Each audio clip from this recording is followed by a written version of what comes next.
கர்த்தருடைய பரிசுத்தமுள்ள நாமம் மகிமைப்படுவதாக. இந்த நாளிலே கூட தேவ பிள்ளைகளோடு சேர்ந்து தேவனை நோக்கி பார்ப்பதிலே மிக மகிழ்ச்சி அடைகிறேன்.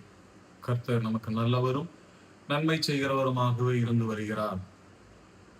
இன்றைய நாள் வேதம் நமக்கு சொல்லுகிறது, மத்தேயு எழுதினதான சுவிசேஷ புத்தகம் 3வது அதிகாரம் 10வது வசனம் இப்படியாக சொல்லுகிறது, இப்பொழுதே கோடாரியானது மரங்களின் வேர்களின் அருகே வைத்திருக்கிறது.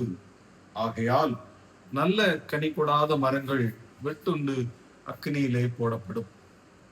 வசனம் மிக தெளிவாக சொல்லுகிறது, நல்ல கனி கொடுக்க வேண்டும். ஒரு மரம் இருக்குமே ஆனால் அந்த மரத்தில் இருந்து ஒரு நல்ல பலனை, உதாரணமாக நாம் ஒரு மரத்தை நட்டு வளர்த்துகிறோம் என்றால் அந்த மரத்தில் இருந்து ஒரு நல்ல ஒரு கனி கிடைக்க வேண்டும் என்பதை நாம் நிச்சயமாக எதிர்பார்ப்போம்.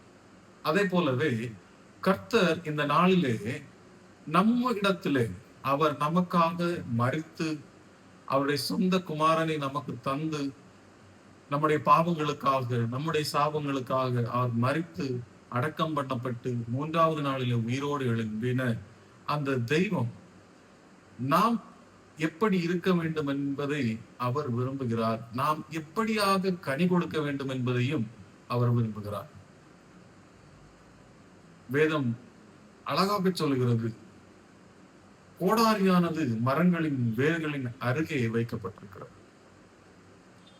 வேதம் சொல்லுகிறது, நல்ல கனி கொடாத மரங்கள் வெட்டுண்டு அக்கினியிலே போடப்படும். நம்முடைய வாழ்க்கையில நாம என்னதான் போராடிட்டு இருந்தாலும் நம்முடைய வாழ்க்கை பரிசுத்தமாக இருக்குமே ஆனால் பரலோக ராஜ்யத்தை தெய்வம் நமக்காக தருவார். இல்லை என்றால் வசனம் சொல்லுகிறது போல, என்னத்தான் நாம் ரட்சிக்கப்பட்டோம், அபிஷேகம் பட்டோம், வேதத்தை எடுத்துட்டு நம்ம சபைக்கு போறோம் அப்படின்னு சொன்னாலும் நம்முடைய வாழ்க்கையிலே பரிசுத்தம் இல்லை, நம்முடைய வாழ்க்கையிலே ஒரு கீழ்ப்படிதல் உள்ள ஜீவிதம் இல்லை அப்படின்னு சொன்னா அவர் நம்முடைய வாழ்க்கை பரலோக ராஜ்யத்துக்கு ஏதுவானதாக இருக்காது. நம்முடைய வாழ்க்கை ஒரு நரகத்துக்கு ஏதுவானதாக மாறி போய்விடும்.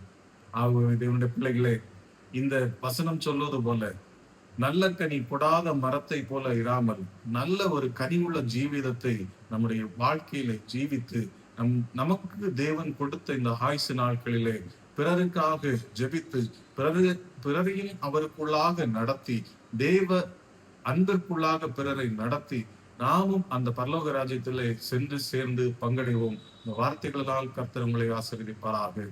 ஆம்.